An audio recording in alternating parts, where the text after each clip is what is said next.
Hello friends, आज आपसे मैं रात की रानी प्लांट के बारे में बताने वाली हूँ। मुझे लगता है कि हमारे पास वेराइटीज़ होनी चाहिए गार्डन में, बिकॉज़ हमारे पास एरिया कम है।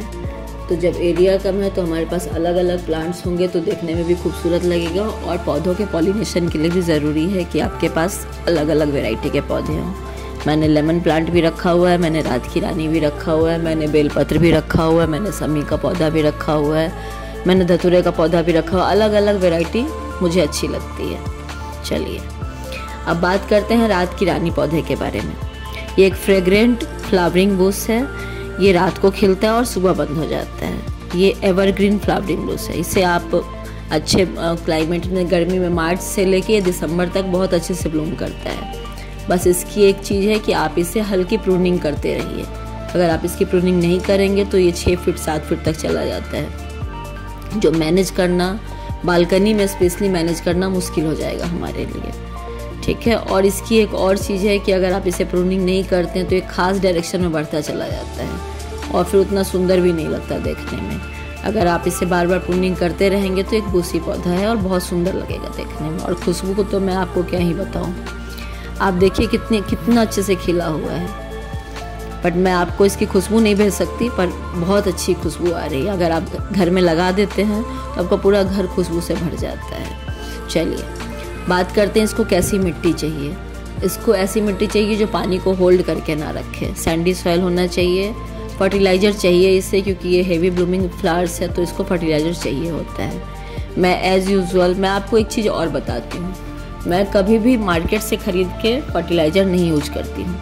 मैं हमेशा अपना घर का बनाती हूँ, किचन वेस्ट का बनाती हूँ। किचन वेस्ट में भी मैं बहुत सारे चीज़ें नहीं डालती। मैं क्या करती हूँ कि जब मैं पॉट फिलिंग करती हूँ तो मैं उसमें ही नीचे सब कुछ रख देती हूँ जो मुझे भरना होता है। मैं ताज़ी सब्जियों के छिलके, उसके बाद लीव्स जो होते हैं, मेरे गार्डन से जो लीव्स निकलते हैं वो, थोड़ा सा गोबर खाद, वो सब कुछ मिक्स करके नीचे उसके ऊपर से एक लेयर मिट्टी की डाल देती हूँ और पौधे लगा देती हूँ।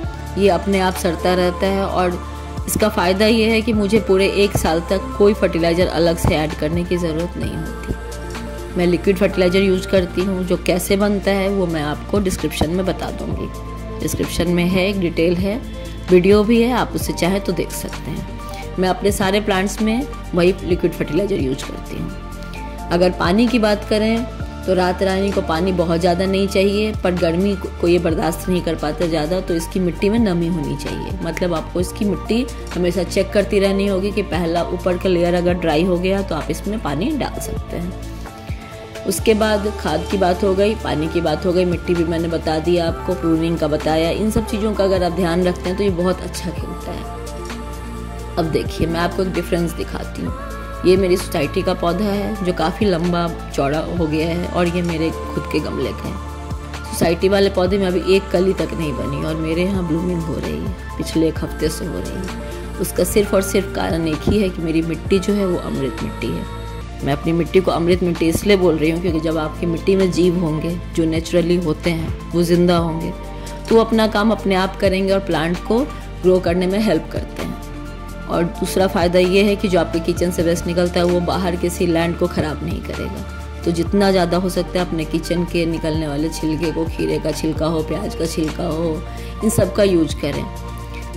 ये देखिए मैंने अलग से भी केले के छिलके दबा रखे हैं। जड़ से, पौधे की जड़ से थोड़ी दूर पे आप केले का ताज़ा छिलका दबा सकते हैं। ये मेरा खुद का मानना है कि इससे बहुत अच्छे, इसमें पोटास का अच्छा सोर्स है, केला का छिलका पोटास का अच्छा सोर्स है, तो आपको अलग से कुछ भी ऐड करने की ज़रूरत नहीं होती।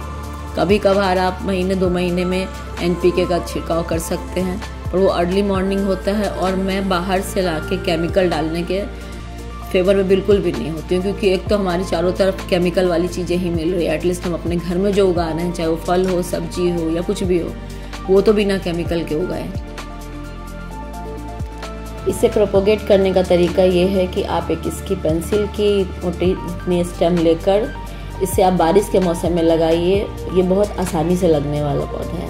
हालांकि मैं तो नर्सरी से लाई थी, लेकिन आप इससे कटिंग से आसानी से लगा सकते हैं। ये ईजिली ग्रो हो जाता है। और प्लीज़ फ्रेंड्स लाइक करें, कमेंट करें, सब्सक्राइब करें, ताकि हमें भी मोटिवेशन मिले नई नई वीडियो बनाने का। और मैं आप तक नई नई चीज़ें ला सकूं। धन्यवाद।